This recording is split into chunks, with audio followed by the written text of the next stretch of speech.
नमस्कार दोस्तों, welcome to current affairs. दोस्तों, रिसेंटली एक बहुत बड़ी न्यूज सामने आ रही है कि पहली बार अमेरिकन फंड का कुछ चंक इंडिया में इन्वेस्ट किया जाएगा। यूएस फेडरल गवर्नमेंट ने डिसीजन लिया है कि $3.6 बिलियन इंडियन इक्विटी मार्केट में इन्वेस्ट किया जाएगा। यहाँ पर आप जी बिजनेस का आर्टिकल देखिए। Indian equity market set to see inflow of $3.6 billion after US federal pension fund switch index. तो दोस्तों, हम यहाँ पर काफी कुछ डिस्कस करेंगे, सो इस वीडियो को एंड तक जरूर देखिएगा। और आपने अभी तक हमारी चैनल को सब्सक्राइब नहीं किया है तो जरूर से सब्सक्राइब कर लीजिएगा, ताकि हमारे वीडियो की लेटेस्ट नोटिफिकेशन आप सभी को सबसे पहले मिल सके। पहले यूएस ने हांगकांग और चाइना की मार्केट में फंड इन्वेस्ट किया था, अब यहाँ से निकालकर इंडिया में इन्वेस्ट कर रहा है, तो ये बहुत ही इंपॉर्टेंट डेवलपमेंट है। अब अचानक से यूएस ये पेंशन फंड इंडिया में क्यों इन्वेस्ट करना चाहता है? तो 2009-10 से ही आप देखो तो पेंशन फंड धीरे धीरे इंडिया में आ रहे हैं बेहतर रिटर्न्स के लिए। तब से वेस्टर्न कंट्रीज का बहुत सारा पेंशन फंड्स इंडिया में आना स्टार्ट हो गया था। अब ये पेंशन फंड क्या है?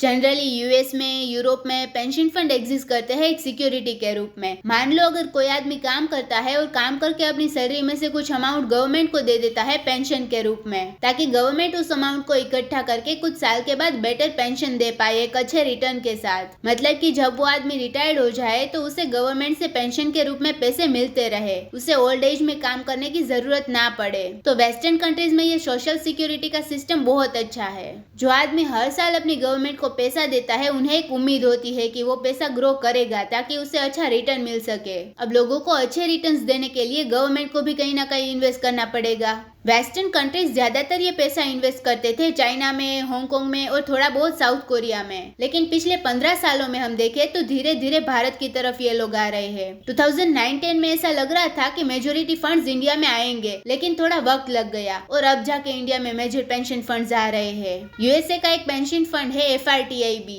Federal retirement thrift investment board. ये अपना पैसा इंडिया में इन्वेस्ट करने वाले हैं। इस बोर्ड के पास $600 बिलियन की टोटल एसेट्स है। इन लोगों ने वेरियस कंट्रीज में इन्वेस्ट किया है, लेकिन इंडिया में ये पहली बार इन्वेस्ट कर रहे हैं $3.6 बिलियन।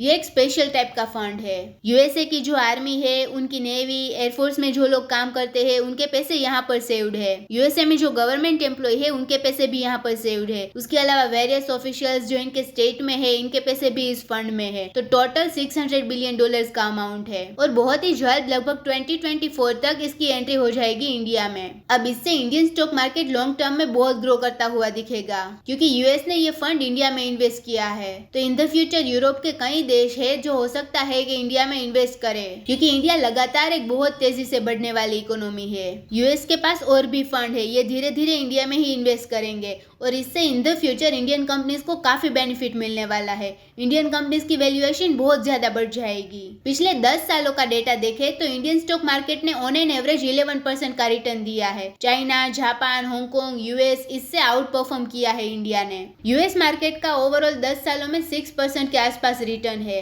तो यहाँ पर इंडिया ने पूरी दुनिया को दिखाया है कि ये डबल डिजिट में रिटर्न दे सकता है। रिसेंट डेटा देखे FRTIB इंडेक्स स्विच का, तो सबसे ज्यादा बेनिफिट मिला है कनाडा को, फिर इंडिया, उसके अलावा ताइवान, साउथ कोरिया, ब्राजील में भी इन्वेस्ट करने वाला है यूएस, और Japan, UK, France, Switzerland, Germany in सब कंट्रीज से पैसा निकालने वाला है। तो इन कंट्रीज को लॉस होगा। तो यहाँ पर G7 कंट्रीज है, वहां से पैसा निकाला जा रहा है और जो इमर्जिंग मार्केट है उसमें पैसा जा रहा है। तो इंडिया के लिए ये बहुत ही इंपॉर्टेंट टाइम है। तो दोस्तों, इसी नोट के साथ वीडियो करते हैं खत्म। उम्मीद है यहाँ पे आपको काफी कुछ जानने को मिला होगा। Thank you for listening.